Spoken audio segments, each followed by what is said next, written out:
সৌহাত আছে, দামাদ হিসেবে ঋষিকে তো পেলাম না, তো ও বাড়িতে আমি রানাকে পেয়েছি। খেয়ালি তেঁতুল পাতায় আসবে আর কোনো চমক থাকবে না, তাই কখনো হতে পারে? অনেক অনেক চমক অপেক্ষা করছে আপনাদের জন্য। ইস, কি বাজে লাগছে আমাকে দেখতে না। আমি সবাইকে এটা দিয়ে ম্যাজিক করব।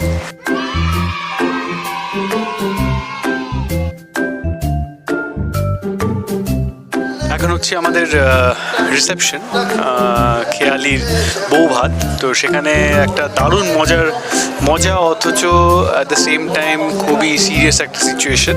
খুবই মজা করে শুনতে যেরকম তেঁতুলপাতায় হয়ে থাকে। আমার নিজেরও সিন করতে খুব ভালো লাগে, সবাই খুব মজা করে সিন করছি। আশা করছি যে আপনাদের এই এপিসোডগুলো দারুণ লাগবে, মানে আমাদের মহা শুক্রবার। তো এই কি করে গোপ ইনক্লুডস করা হলো সেটা জানতে গেলে কিন্তু অবশ্যই রোজ দেখতে হবে তেঁতুল পাতা।